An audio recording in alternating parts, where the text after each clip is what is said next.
Let's go through a couple examples to clarify what we're talking about and to make sure that this makes sense.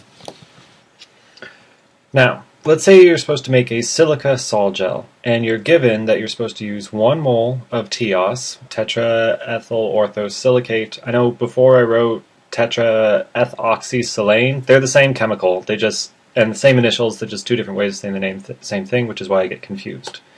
But to this 5 moles of TEOS, we're also going to add 5 moles of ethanol. Now the ethanol in this case, it's just a dispersing solvent. It's just to dilute everything down. If we use just pure TEOS, we'd have a really, really dense little puck of glass. We want something that's low density, a lot of open porosity, so we're going to dilute it with just this inactive ethanol. And then we're going to use 4 moles of the H2O in order to hydrolyze this.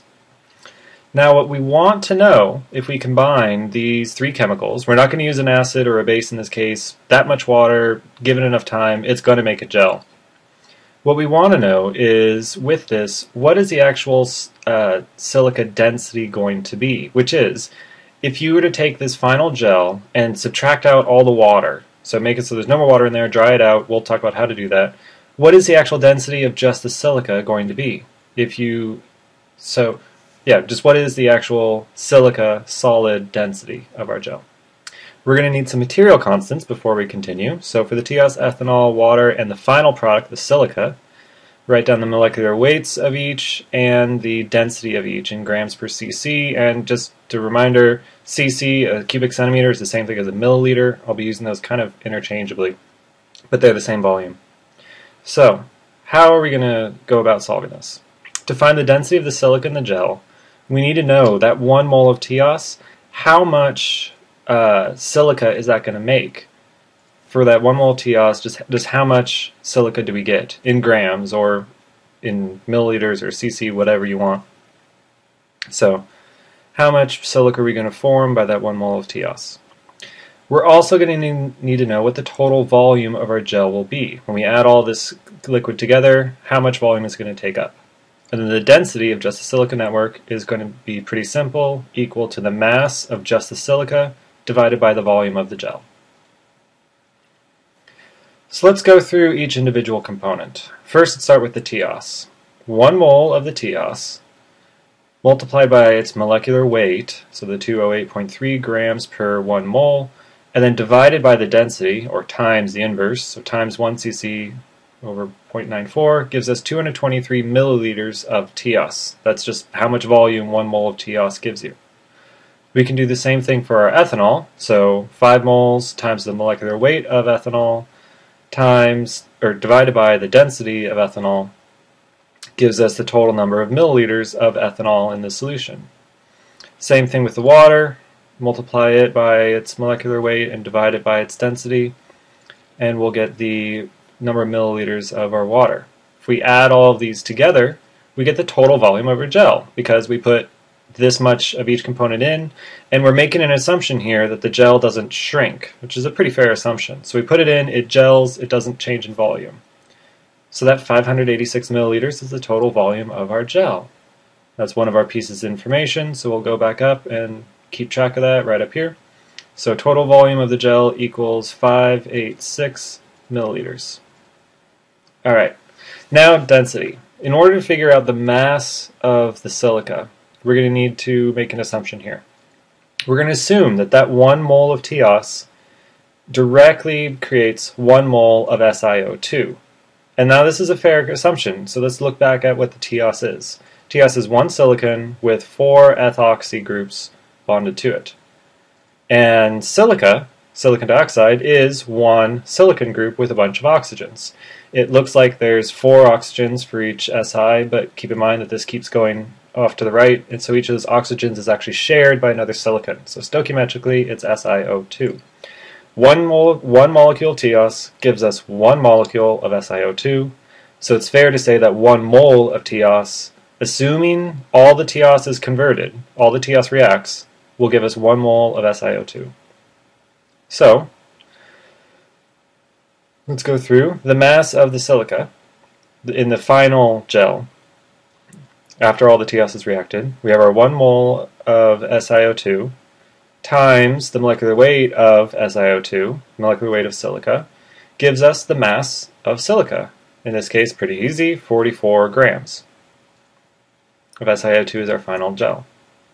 So go back up, mass of the silica is 44 grams, and then our overall silica density is 44 grams over 5.86 milliliters, which gives us 0.0075 grams per cc. 7.5 or 75 milligrams per cc. That's really low. That's a pretty low, it's typical for a silica aerogel, but that's a really low density. And it's especially low for something like a ceramic. Getting a ceramic that's low, that's that light is pretty difficult. Now let's take a look at just how light that is. Just how much, if it's 75 milligrams per cc, what is the porosity of that? Just how much of this is solid network and how much of it is just open air?